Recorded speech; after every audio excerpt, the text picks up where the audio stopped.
Assalamu alaikum, good morning, and walaikum assalam to all of you. Jennifer, Maria, Khansa Bibi, जो students online हैं, मुझे बताइए बेटा मेरी आवाज़ आ रही है? Can you hear me? वालेकुम अस्सलाम मुनीबा, बेटा मेरी आवाज़ आ रही है आपको?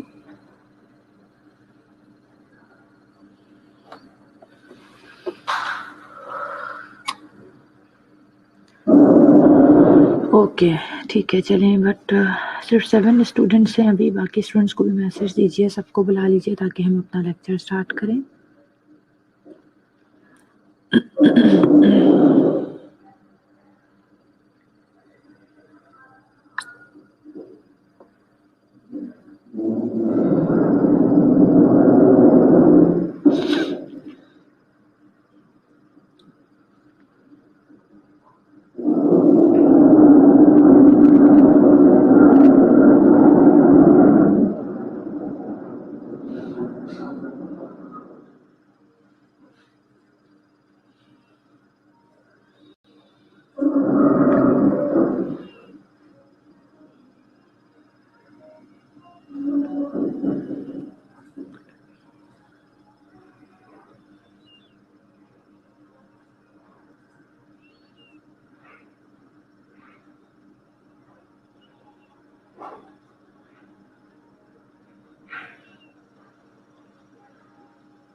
ओके जी, अभी तक सिर्फ 10 स्टूडेंट्स हैं। चलें, मैं लेक्चर अपलोड कर लेती हूँ बेटा, मीनवाइल जो भी स्टूडेंट्स हमें ज्वाइन कर लेते हैं तो ठीक है, फिर हम अपना लेक्चर स्टार्ट करते हैं।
जी, वालेकुम अस्सलाम to all of you and good morning. Pulmonary tuberculosis हमने कल टॉपिक स्टार्ट किया था, उसी को आज कंटिन्यू करते हैं। इंट्रोडक्शन थोड़ा सा आपको ट्यूबरक्लोसिस का दे दिया था, डेफिनेशन बताई थी कि बेसिकली ट्यूबरक्लोसिस जो है वो एक इन्फेक्शियस डिजीज़ है जो कि प्राइमरीली तो पल्मोनरी टीबी ही होती है। लंग पैरेन्काइमा जो मोस्ट कॉमन है, यानी वो लंग पैरेन्काइमा को डैमेज करती है, अफेक्ट करती है। और कॉज इसका जो है मोस्ट कॉमन वो माइकोबैक्टीरियम ट्यूबरक्लोसिस है, और ये जो है स्प्रेड भी हो सकता है to the other parts of the body, जैसे ब्रेन की टीबी हो जाती है, मेनिंजेस तक अगर स्प्रेड कर जाता है, किडनीज हैं, बोन्स हैं एंड लिम्फ नोड्स है, ठीक है। और एब्डोमिनल टीबी भी होती है जिसमें ये रिप्रोडक्टिव ऑर्गन्स को भी इन्वॉल्व कर सकता है, ठीक है जी। तो अभी जो है हम आगे फर्दर इसको कंटिन्यू करते हैं। आपके साथ ये भी आई थिंक डिस्कस हो गया था कि डिफरेंट टाइप्स हैं टीबी की। पल्मोनरी ट्यूबरक्लोसिस सबसे ज़्यादा कॉमन है, इसके अलावा जो कुछ बर्ड्स में होती है, कुछ कैटल्स में होती है। बाकी जो मिलियरी ट्यूबरक्लोसिस है वो आपको बताई थी कि वो डिसेमिनेटेड ट्यूबरक्लोसिस होती है, यानी वो जब हेमेटोजेनस या फिर लिम्फ नोड्स के थ्रू उसका स्प्रेड होता है तो उसे हम मिलियरी टीबी कहते हैं या फिर डिसेमिनेटेड ट्यूबरक्लोसिस कहते हैं। ओके, इंसिडेंस भी थोड़ा सा डिस्कस कर लिया था हमने कि बेसिकली एड्स की वजह से जो है वो इसका क्योंकि ज़ाहिर एड्स में फिर इम्यूनो डिफिशिएंसी हो जाती है पेशेंट्स को, तो इस वजह से ये प्रॉब्लम बहुत ज़्यादा बढ़ जाता है ऐसे लोगों में। लेकिन खैर अब ट्यूबरक्लोसिस का जो है ज़ाहिर है एक अच्छा ट्रीटमेंट भी मौजूद है, इलाज भी मौजूद है, तो इसलिए एक वक्त था जब ट्यूबरक्लोसिस की वजह से बहुत ज़्यादा डेथ्स हुआ करती थी, लेकिन अब इस तरह नहीं है। कॉज जो है वो पहले डिस्कस हो गया कि माइकोबैक्टीरियम ट्यूबरक्लोसिस, यानी जो भी इन्फेक्टेड पर्सन होता है वो इवन बात करे या स्नीजिंग से, लाफिंग से, कफिंग से जो ड्रॉपलेट्स होते हैं वो एयर में जो है वो आ जाते हैं, और उसकी वजह से अगर कोई भी उन्हें इनहेल करता है, ज़ाहिर है दूसरा शख्स, तो उसको जो है ये डिजीज़ हो जाती है। एक्सपोजर हो यानी आपका ट्यूबरक्लोसिस के पेशेंट को, तो ये भी आपको समझाया था कि लेटेंट टीबी क्या होती है, और उसके बाद वो एक्टिव किस तरह से होती है। जो लोग होते हैं, यानी तकरीबन हम अपने इर्द गिर्द देखें तो बहुत सारे लोगों को जो है ऐसा है कि लेटेंट ट्यूबरक्लोसिस है, जो माइकोबैक्टीरियम है वो बिल्कुल खामोशी से लंग्स के अंदर बैठा रहता है, लेकिन जब इम्यूनिटी किसी भी वजह से बॉडी की लो होती है तो जो है वो एक्टिव हो जाता है, और पेशेंट के अंदर साइन सिम्टम भी आना शुरू हो जाते हैं, और वो कैरियर भी बन जाते हैं दूसरे लोगों को स्प्रेड करने के लिए।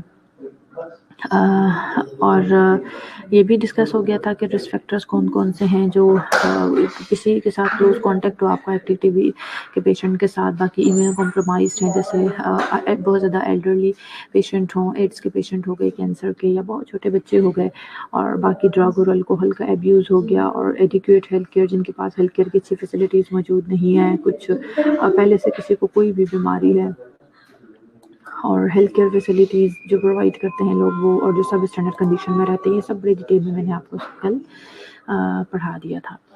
अब हम मूव करते हैं towards the clinical manifestation, sign and symptoms जो ट्यूबरक्लोसिस के पेशेंट में आपको नज़र आएंगे। जो कुछ कॉन्स्टिट्यूशनल सिम्टम्स हैं वो बेटा एनोरेक्सिया है, यानी भूख नहीं लगेगी पेशेंट को, भूख नहीं लगेगी पेशेंट को, ठीक है। एनोरेक्सिया होगा तो उसकी वजह से ज़ाहिर है वेट लॉस होगा। जब भूख नहीं लगेगी, पेशेंट कुछ खाएगा पिएगा नहीं, तो उसका वेट लॉस होगा, और पेशेंट जो है वो फटीग्ड भी होगा इसी वजह से। और बेटा लो ग्रेड फीवर रहता है पेशेंट को मोस्टली, और नाइट स्वेट्स होते हैं, यानी रात के वक्त बहुत ज़्यादा स्वेटिंग होती है, और जो है पेशेंट को लो ग्रेड फीवर है, नाइट स्वेट्स हैं, इसके अलावा चेस्ट पेन भी कुछ कंडीशंस में हो सकता है, और हेमोप्टिसिस जो यानी कफ करते हैं तो स्पूटम के साथ ब्लड आता है। अच्छा, ये तो मैंने आपको कुछ कॉन्स्टिट्यूशनल सिम्टम्स बताए थे, यानी जो बहुत एक ओवरऑल बॉडी में आपको नज़र आ सकते हैं। कुछ पल्मोनरी और एक्स्ट्रा पल्मोनरी सिम्टम्स भी हैं इसके, अगर हम उन्हें क्लासीफाई करें तो जो पल्मोनरी सिम्टम्स हैं, यानी प्योरली जो पल्मोनरी सिस्टम से रिलेटेड आते हैं, वो बेटा डिस्निया है, यानी पेशेंट को डिफ़िकल्टी होगी ब्रीदिंग में, सांस लेने में मुश्किल होगी उससे, और नॉन रिजॉल्विंग ब्रोंकोनिमोनिया, पेशेंट को निमोनिया भी उसके साथ साथ हो सकता है, और जो बहुत आसानी से जो है वो ट्रीट नहीं होगा, रिजॉल्व नहीं होगा। चेस्ट में टाइटनेस फील हो सकती है पेशेंट को, और नॉन प्रोडक्टिव कफ, यानी यानी ड्राई कफ भी हो सकती है पेशेंट को। इसके अलावा स्पूटम भी हो सकता है, जैसे अभी नीचे मैंने लिखा म्यूकोपुरुलेंट स्पूटम हो सकता है विद हेमोप्टिसिस। जैसे जो पेशेंट है उसको जो स्पूटम होगा यानी उसके साथ ब्लड आएगा और चेस्ट पेन जैसे मैंने पहले डिस्कस कर लिया। तो ये सारे आपके जो है पल्मोनरी सिम्टम्स हैं जो पेशेंट में नज़र आ सकते हैं। और इसके अलावा एक्स्ट्रा पल्मोनरी सिम्टम्स जो हैं उसमें यही है कि जनरलाइज्ड बॉडी में पेन हो सकता है, क्योंकि ज़ाहिर है वेट लॉस है, खाना वाना ठीक से नहीं खा रहा पेशेंट और इस तरह की चीज़ें, तो जनरलाइज भी बॉडी में पेन हो सकता है। और कुछ इन्फ्लामेशन के साइंस भी नज़र आ सकते हैं जो पहले ही मैंने डिस्कस कर लिए कि लो ग्रेड फीवर हो सकता है पेशेंट को, ठीक है, और फटीग्ड होगा पेशेंट। सो पल्मोनरी और extra pulmonary symptom, sign symptom overall tuberculosis के हमने डिस्कस कर लिया। अब आ जाती है असेसमेंट एंड डायग्नोस्टिक फाइंडिंग, यानी हम किस तरह से पेशेंट्स को डायग्नोज करेंगे, क्या क्या चीज़ें हमने असेस करनी है। तो वही सबसे पहले तो पेशेंट की हिस्ट्री बहुत ज़्यादा ज़रूरी है। आप पेशेंट की हिस्ट्री कलेक्ट कीजिए, उसको जो भी कंप्लेंट्स हैं यानी साइन सिम्टम्स हैं वो आपको बताएगा। इसके अलावा उसका एक्सपोजर रहा है किसी ऐसे शख्स के साथ या कोई इमिग्रेशन का कुछ इस तरह का प्रोसेस है, रिसेंटली वो कहीं से आया है, इस तरह की चीज़ें ज़ाहिर है आपको हेल्प आउट करती हैं। हिस्ट्री के थ्रू आपको हेल्प हो जाती है इन चीज़ों को आइडेंटिफाई करने के लिए। उसके बाद बेटे आ जाता है फिज़िकल एग्जामिनेशन। फिज़िकल एग्जामिनेशन में ज़ाहिर है हम पेशेंट को जो है उसकी लंग साउंड सुनते हैं, और अगर हम उसकी फिंगर और टोज़ को देखें तो एडवांस केसेस में ऐसा होता है, क्योंकि अगर बहुत ज़्यादा शॉर्टनेस ऑफ ब्रेथ होगी, प्रॉपर्ली पेशेंट के लंग्स ज़्यादा अगर डैमेज हो जाएंगे तो वो सही से काम नहीं कर सकेंगे, जिसकी वजह से प्रॉपर वेंटिलेशन नहीं होती। जब प्रॉपर वेंटिलेशन नहीं होती तो अच्छी परफ्यूजन भी नहीं होती।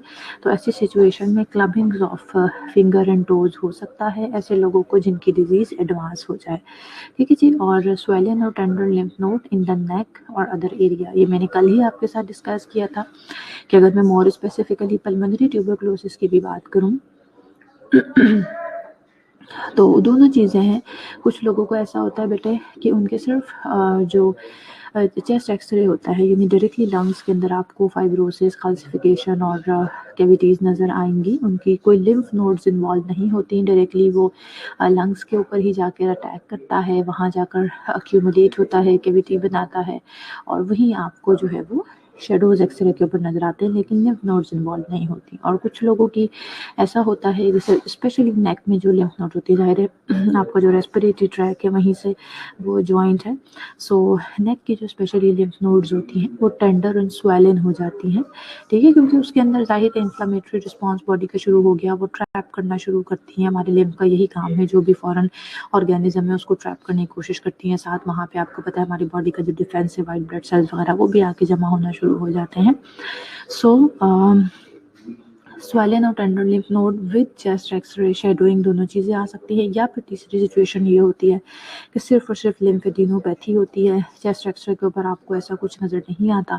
तो ऐसी सिचुएशन में फिर हम क्या करते हैं, जो लिम्फ नोड्स होती हैं उन्हें हम ड्रेन करते हैं, उसमें से बायोप्सी लेते हैं और उसकी हिस्टोपैथोलॉजी करवाते हैं। उसमें अगर हमें ज़ाहिर है कोई लिम्फ नोड इस तरह से स्वेल होगी तो उसमें हम देखेंगे, हिस्टोपैथ करवाते हैं तो हमें देख लेते हैं ठीक है कोई जो है खुदा न खास्ता मेलिग्नेंट सिचुएशन नहीं है, तो बिनाइन में फिर हम उसके जब देखते हैं हमें समझ आ जाता है कि उसके अंदर अगर बहुत ज़्यादा RBCs वगैरह WBCs एक्यूमुलेट है तो इट मीन्स कि हमारा शक जाता है टुवर्ड्स द ट्यूबरकुलोसिस के यहाँ पे जो है वो बेसिकली WBCs वगैरह और दूसरे जो की एक्यूमुलेशन हो गई, उसकी वजह से ये लिम्फ नोड जो है वो टेंडर और स्वेलन हो गई है। तो फिर हम उस पेशेंट को जो है तब भी NTTB के ऊपर मेडिकेशंस के ऊपर स्टार्ट कर देते हैं। अच्छा, फ्लूइड अराउंड द लंग, ये भी बेटा काफ़ी एडवांस केसेस होते हैं। जैसे मैंने आपको बताया कि पहले ज़माने में ट्यूबरकुलोसिस बहुत ज़्यादा मतलब ज़ाहिर है उसका ट्रीटमेंट भी नहीं था, उससे डेथ्स भी हुआ करती थी। और फिर इस तरह के केसेस के जिनको रिपीटेडली ट्यूबरकुलोसिस हो जिनको बार बार ट्यूबरक्लोसिस होता हो या वो प्रॉपरली, जाहिर है अगर बीच में ड्रग छोड़ देंगे, मेडिसिन छोड़ देंगे, तो फिर उनको बार बार इस तरह से होने की वजह से रेजिस्टेंस हो जाता है। तो ये एडवांस केसेस होते हैं कि उनमें फिर या फिर उसके साथ साथ नमूनिया हुआ हो पेशेंट को, या किसी और किस्म का लंग इन्फेक्शन भी साथ साथ चल रहा हो। तो इन एडवांस केसेस में जो है पेशेंट को प्लूरल इफ्यूजन भी हो जाती है, यानी जो लंग पैरेन्काइमा है उसके इर्द गिर्द आपको पता है कि प्लूरल कैविटी मौजूद है, तो उसके अंदर प्लूरल कैविटी के अंदर जो फ्लूइड है वो एक्यूमुलेट होना शुरू हो जाता है। इसके अलावा अनयूजुअल ब्रेथ साउंड्स यानी क्रैकल साउंड्स आ सकती हैं। अगर पेशेंट को मिलियरी टीबी होगा, यानी बताया था पहले ही आपको कि वो जो स्प्रेड हो जाती है, तो फिर ऑब्वियसली फिजिकल एग्जामिनेशन पे आपको लिम्फ नोड्स भी स्वेलन नज़र आ सकती हैं, स्प्लीन भी स्वेलन नज़र आ सकती हैं, और लिवर भी स्वेलन नज़र आ सकता है। अच्छा, अब आ जाता है जो फर्दर, तो फिज़िकल एग्जामिनेशन होगी। फर्दर इन्वेस्टिगेशन हमें क्या करवानी होती है? जो फर्दर इन्वेस्टिगेशन है उसमें बेटा biopsy of the affected tissue, जो कि बहुत रेयर केसेस होते हैं। मैंने आपको बताया कि यूजुअली ट्यूबरक्लोसिस ये है कि आसानी से डायग्नोज हो जाती है, तो हमें वहाँ तक जाना नहीं पड़ता। Same is the case with bronchoscopy.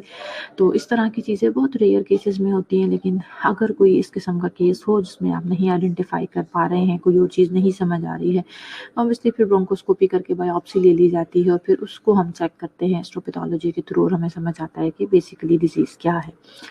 इसके अलावा बेटे चेस्ट एक्सरे पे ही हमें इन्फिल्ट्रेट्स नज़र आ जाती हैं, बट कुछ केसेस में सीटी स्कैन भी करवाना पड़ सकता है।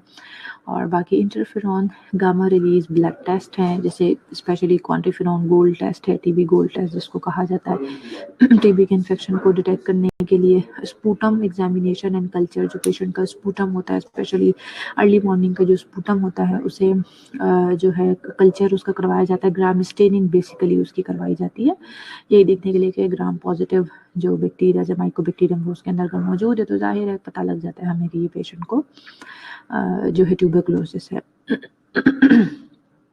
थोरासिंथेसिस है। इसके अलावा थोरासिंथेसिस किस चीज़ को कहते हैं? टैप को कहते हैं, ये थोरेसिक टैप को कहा जाता है। तो अगर इस तरह की सिचुएशन है किसी ज़्यादा एडवांस डिजीज़ में पेशेंट के, जैसे मैंने आपको बताया कि प्लूरल इफ्यूजन हो गई है, तो फिर उसमें ज़ाहिर है जो फ्लूइड है उसको भी हम निकाल के उसका कल्चर करवाते हैं, उसको चेक करवाते हैं, उससे भी हमें पता लगता है कौन से माइक्रो ऑर्गेनिज्म वहाँ पे ग्रो कर रहे हैं। और जो बहुत कॉमन टेस्ट है जो होता है, दैट इज़ बेटा ट्यूबरकुलिन स्किन टेस्ट, जिसको पीपीडीबी कहते हैं। प्रोटीन डेरिवेटिव होता है, ये पेप्टाइड प्रोटीन डेरिवेटिव होता है।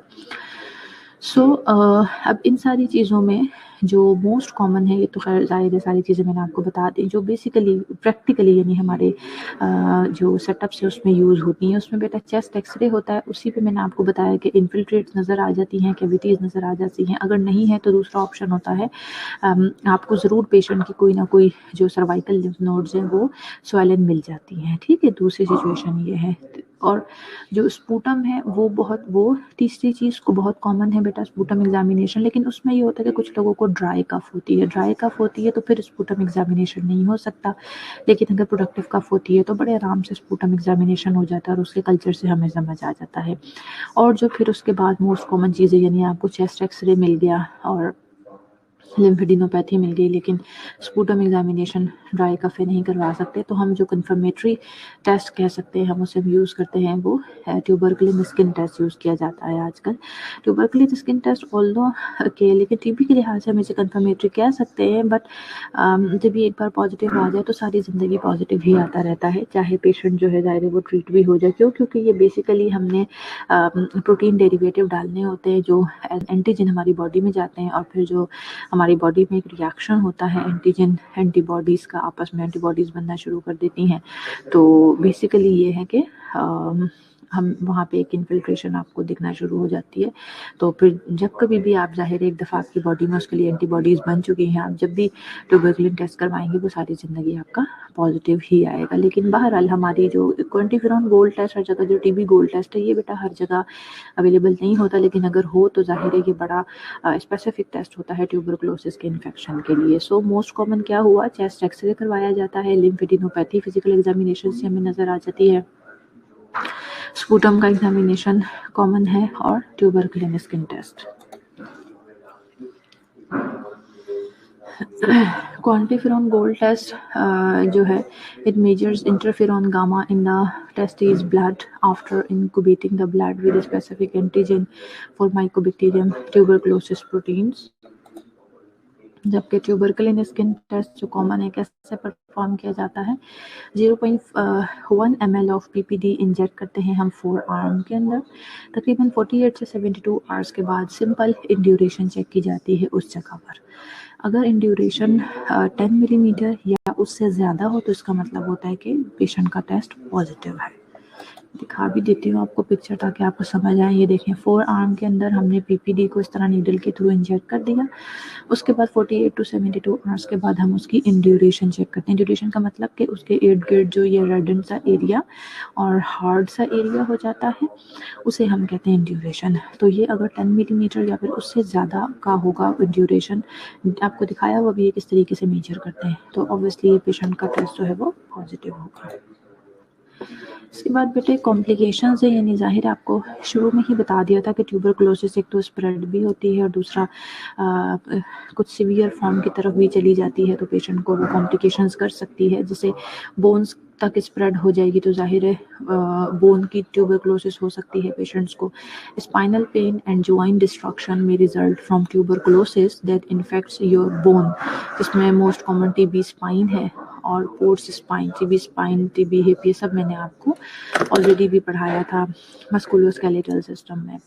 ब्रेन तक अगर स्प्रेड करके चली जाएगी मेनिंजिस को बेसिकली तो जाहिर है वो ब्रेन ट्यूबरकुलोसिस हो जाएगा, मेनिंजाइटिस हो जाएगा।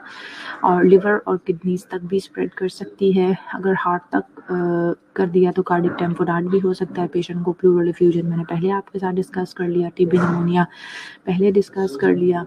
इसके अलावा सीरियस रिएक्शंस हो सकते हैं ड्रग थेरेपी को भी, जिसमें हेपेटोटॉक्सिसिटी और हाइपर सेंसिटिविटी रिएक्शंस हो सकते हैं। यानी हमने पेशेंट की ट्यूबरकुलोसिस की मेडिकेशन स्टार्ट की, ड्रग थेरेपी, तो दो चीज़ों का ख्याल रखना पड़ता है। साथ साथ हम पेशेंट की लिवर फंक्शन टेस्ट करवाते रहते हैं तकरीबन हर महीने बाद, क्योंकि इन मेडिसिन की वजह से हेपेटोटॉक्सिसिटी हो सकती है, तो इसलिए हम लिवर फंक्शन टेस्ट करवाते रहते हैं। और दूसरा जो एक और चीज़ है वो ड्रग्स का रिएक्शन हो सकता है। हाइपर सेंसिटिविटी रिएक्शन तो आपको पता ही है, एलर्जिक रिएक्शन किसी भी मेडिसिन का हो सकता है।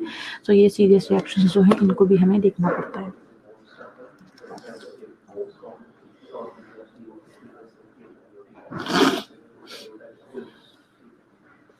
इसके बाद हम आ जाते हैं मैनेजमेंट की तरफ, यानी बेसिकली मेडिकल मैनेजमेंट, जिसमें आपने पेशेंट को मेडिकेशंस देनी है। So pulmonary tuberculosis is treated primarily with anti tuberculosis agent for 6 to 12 months।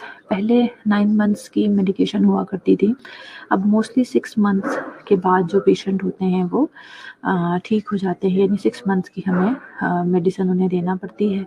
और जो ज़्यादा सीवियर किस्म के इस तरह से बेटा कि अगर थोड़े एजड लोग हैं तो ज़ाहिर है उनके लंग्स ज़्यादा डैमेज हो जाते हैं, या फिर ऐसे लोग जो मेडिसिन को कंप्लाइंस नहीं करते। यानी आप याद रखें कि ट्यूबरकुलोसिस की मेडिकेशन अगर आपने एक दिन स्किप की है तो आप डे 1 पे चले जाते हैं, फिर से आपको पूरा 6 महीने कंप्लीट करने पड़ेंगे, या जो भी डॉक्टर ने आपको कहा है 9 months का, यानी एक दिन भी बीच में आप स्किप नहीं कर सकते, उसका रेजीम आपको कंप्लीट करना ही है।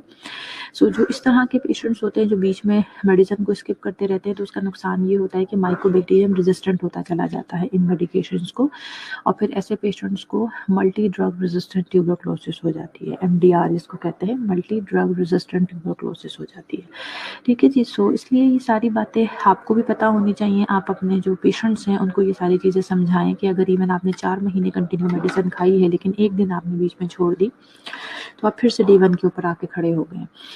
सो इसलिए, और दूसरा इस तरह की चीज़ें बार बार करने से आपकी ज़ाहिर मेडिसिन का कंप्लाइंस अगर अच्छा नहीं होगा तो आपको मल्टी ड्रग रेजिस्टेंट ट्यूबरकुलोसिस हो सकती है, जिसके बाद फिर ये सारी मेडिकेशन बिल्कुल फजूल होती हैं, आपके ऊपर असर नहीं करती। तो ये बातें ज़ाहिर है आपने अपने पेशेंट को टीच करनी है। सो फार्माकोलॉजिकल मैनेजमेंट में अच्छा, अब मेडिसिन कितनी होनी चाहिए, कौन सी होनी चाहिए, सबका डिफरेंट है।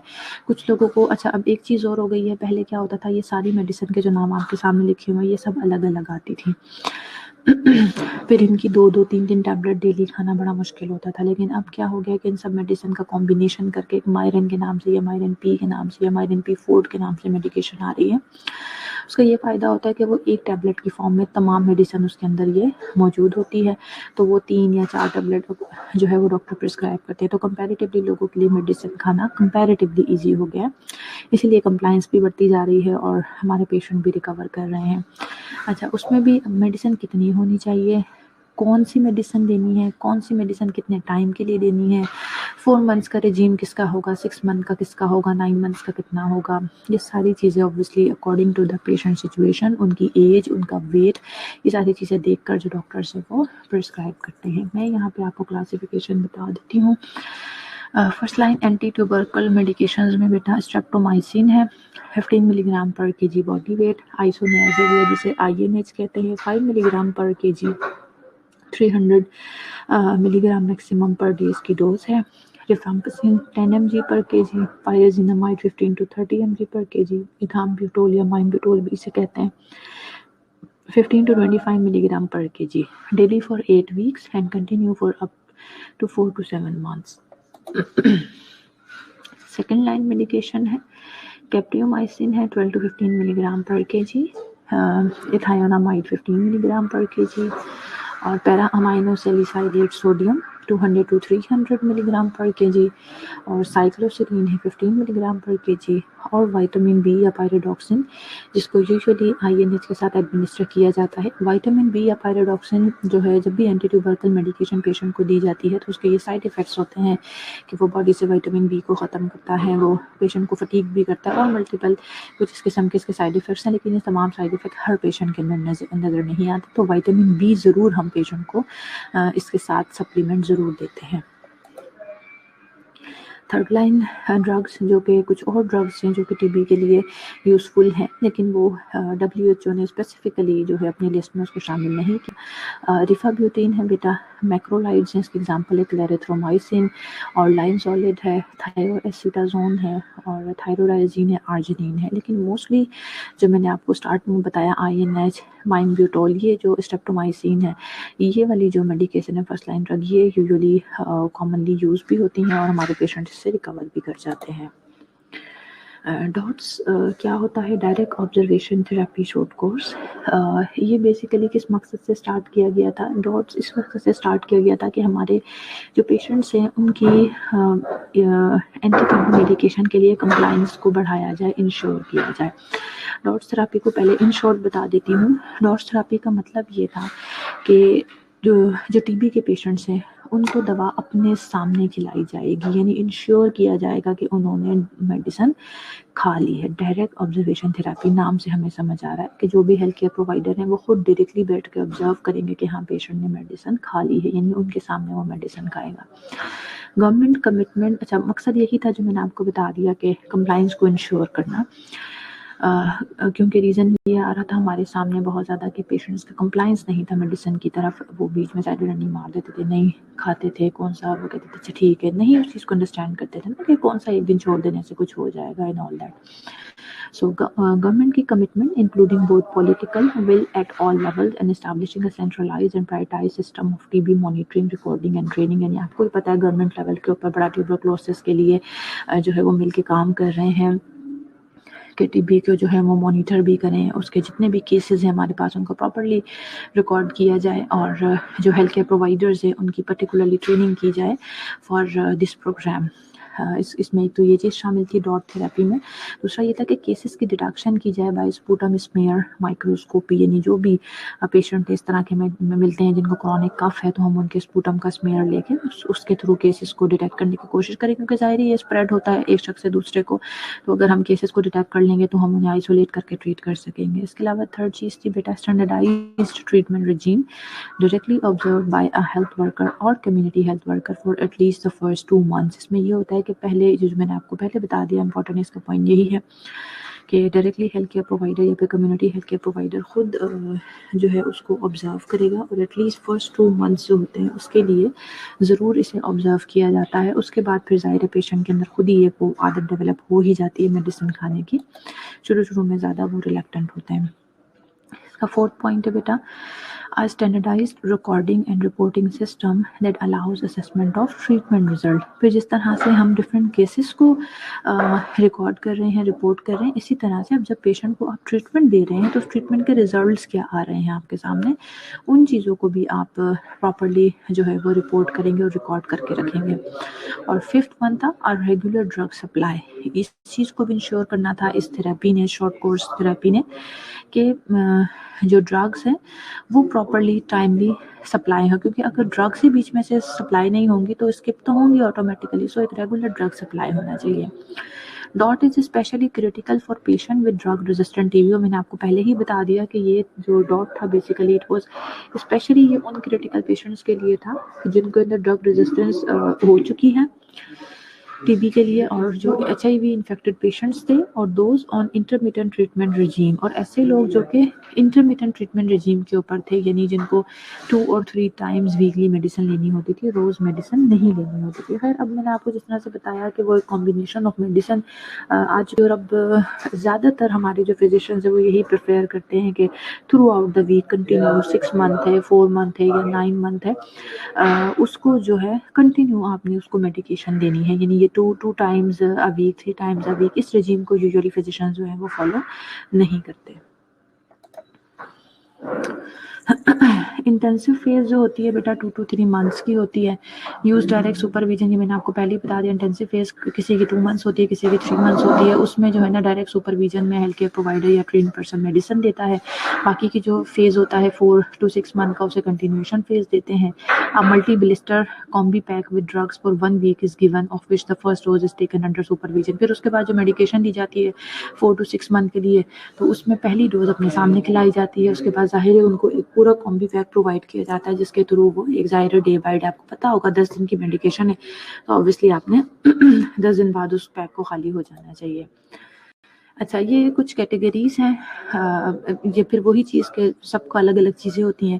बेटा इसमें सिंपल ये बताया गया कि कैटेगरी 1 और कैटेगरी 2 है. कैटेगरी 1 ऐसे लोग जिनका स्पूटम न्यू स्पूटम पॉजिटिव आया, यानी करंटली उनका जो स्पूटम है वो पॉजिटिव आया फर्स्ट टाइम, या फिर जो सीरियसली इल हैं लेकिन उनका स्पूटम नेगेटिव है, यानी साइन सिम्टम नज़र आ रहे हैं आपको चेस्ट एक्सरे पे और लिम्फेडिनोपैथी है लेकिन स्पूटम नेगेटिव है. जो ट्यूबरकुलिन टेस्ट है वो भी पॉजिटिव है लेकिन स्पूटम नेगेटिव है. या फिर कुछ लोग जो सीरियसली इल हैं लेकिन एक्स्ट्रा पल्मोनरी साइन सिम्टम वगैरह के साथ ज़्यादा आपको नज़र आ रहे हैं. तो यूजुअली उनका 6 मंथ का ड्यूरेशन होता है. रेजीम उनकी 2 होती हैं यूजुअली, एक 2 मंथ्स की और एक 4 मंथ्स की. 2 मंथ्स में ये तमाम मेडिसिन दी जाती है, यानी आइसोनियाजिड है, रिफेम्पिसिन है और पायराजिनामाइड है और इथाम्ब्यूटोल है. ये चीज़ें दी जाती हैं जिसमें 3 जो छोटा सा लिखा हुआ है इसका मतलब है 3 टाइम्स अ वीक उन्होंने ये कॉम्बिनेशन लेना है, और 2 मीन्स के 2 मंथ्स के लिए ये मेडिसिन चलेगी. उसके बाद अगले 4 महीनों के बाद अगले 4 महीनों के लिए पेशेंट आइसोनियाजिड पे और रिफेम्पिसिन पे रहता है. वो भी इसी तरह से 3 टाइम्स अ वीक होता है. फिर कैटेगरी 2 में वो लोग आते हैं जिनका स्पूटम दोबारा, यानी पहले कभी पॉजिटिव था फिर नेगेटिव और रिलैप्स हुआ है, उसे दोबारा उसका वो पॉजिटिव आया है स्पूटम, या फिर स्पूटम पॉजिटिव फेलियर है, यानी फॉल्स पॉजिटिव जिसको कहते हैं, या फिर स्पूटम पॉजिटिव हो गया है ट्रीटमेंट आफ्टर डिफॉल्ट, यानी उसने बीच में कहीं ट्रीटमेंट छोड़ दिया था उसकी वजह से दोबारा स्पूटम पॉजिटिव हो गया.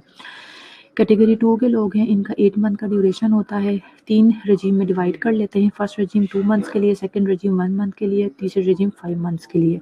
फिर ये वही चीज़ें HRZDA से तमाम मेडिकेशन जो नीचे आपके सामने मैंने लिखी हुई हैं तो इस तरह. लेकिन फिर आपको बता रही हूँ कि जो मोस्ट कॉमन प्रैक्टिस है वो अब यही है कि combination of the medication continuously at least for 6 month, कम से कम 6 महीनों के लिए दी जाती है, या फिर 9 मंथ्स तक भी कंटिन्यू करवा देते हैं. या दूसरी जो मोस्ट कॉमन रेजीम आजकल चल रही है वो ये चल रही है कि फर्स्ट 2 मंथ्स के लिए पेशेंट को मायरिन बी पे रख देते हैं. उसके बाद जो है रिफेम्पिसिन, रिफाइना के नाम से आती है जिसमें रिफेम्पिसिन होती है और आई थिंक पायरेजिनामाइड होती है, या एक और चीज़ उसमें ऐड होती है. 2-3 मेडिसिन की जो है वो कॉम्बिनेशन रह जाता है. फिर वो अगले 4 महीने जो है पेशेंट को खिला दी जाती है. Multi drug therapy to treat TB means taking several different anti tubercular drug at the same time. जो मैंने आपसे अभी बात की थी उसे मल्टी ड्रग थेरापी कहते हैं. स्टैंडर्ड ट्रीटमेंट इसमें यही है, is to take isoniazid, rifampicin, ethambutol and pyrazinamide 2 months के लिए. उसके बाद फिर जो ट्रीटमेंट है उसको हम कंटिन्यू करते हैं फर्दर 4 मंथ्स के लिए, लेकिन इन मेडिकेशन को कम कर देते हैं. जैसे मैंने रिफाइना का आपके सामने नाम लिया, उसमें फिर आई थिंक सिर्फ रिफेम्पिसिन, मेरे जहन से इस वक्त निकल गया, आप देख लीजिएगा बेशक इंटरनेट पे. रिफाइना में सिर्फ रिफेम्पिसिन और आई थिंक INH होती है, या अगर होती है तो तीसरी कोई एक चीज़ इसके अंदर होती है, वरना इस तरीके से ये है मल्टी ड्रग थेरेपी, और ये आजकल मोस्ट कॉमनली जो है हमारे फिजिशियन को प्रैक्टिस कर रहे हैं। नर्स की क्या रिस्पॉन्सिबिलिटी है इस सब में? ज़ाहिर है एक असेसमेंट का पहलू है जिसमें उसने पेशेंट को हिस्ट्री लेनी है कि एक्सपोजर तो नहीं हुआ उसका टीबी के किसी पेशेंट से, एक्टिव डिजीज़ के साइन सिम्टम को असेस करेगी, लंग्स साउंड को सुनेगी, ऑस्कल्टेट करेगी, ब्रेथ साउंड को ऑस्कल्टेट करेगी, रेस्पिरेटरी रेट वगैरह, स्पूटम प्रोडक्शन, डिजनी, इन सबको मॉनिटर करना नर्स का काम है। बाकी during drug therapy assess for liver function, जो पहले ही मैंने आपको बता दिया था। इसके अलावा इंटरवेंशंस क्या क्या हैं? ज़ाहिर है पेशेंट को मेडिकेशन पहले डॉट के अकॉर्डिंगली अपने सामने खिलाना, और उसके अलावा उनको टीच भी करना कि वो खुद कंप्लायंस उनकी मेडिसिन के साथ जो है वो डेवलप हो, और इनकरेज करें उन्हें रेस्ट के लिए, एंड एक्सर्शन से बचाएं, उन्हें कहें कि बहुत ज़्यादा खुद को थकाना नहीं है। Provide supplemental oxygen as ordered, encourage increased fluid intake, instruct about best position to facilitate the drainage, educate the patient to control the spread of infection by covering mouth and nose while coughing and sneezing, instruct about the risk of drug resistance if drug regime is not strictly and continuously followed। ये मैं बड़ी detail में आपके साथ पहले ही discuss कर चुकी हूँ। Carefully monitor vital signs and observe for the temperature changes, explain the importance of eating nutritious diet, high protein diet patient को देनी है क्योंकि जाहिर है लंग्स डैमेज हुए, हीलिंग बहुत ज़्यादा ज़रूरी होती है उसके लिए।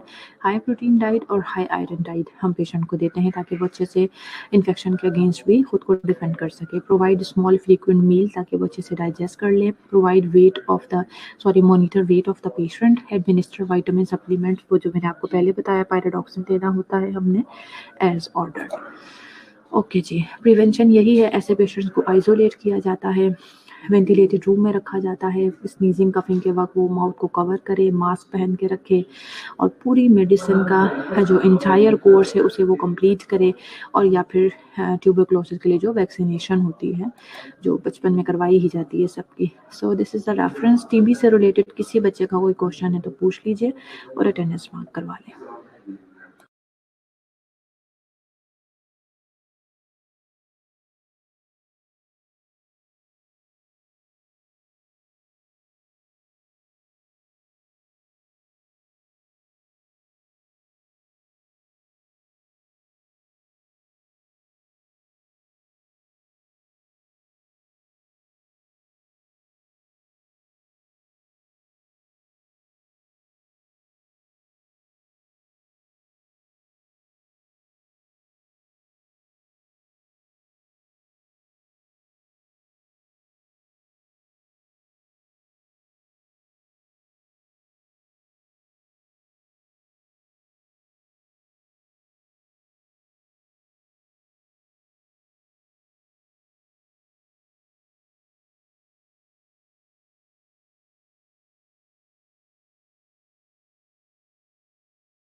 اوکے اسٹوڈینٹس، اٹینڈنس ہو گئی ہے. کسی اسٹوڈنٹ کا کوئی کویشچن نہیں ہے تو پھر انشاءاللہ ہم پلمونری نرسنگ کے ہی کچھ اور ٹاپکس منڈے سے اسٹارٹ کریں گے.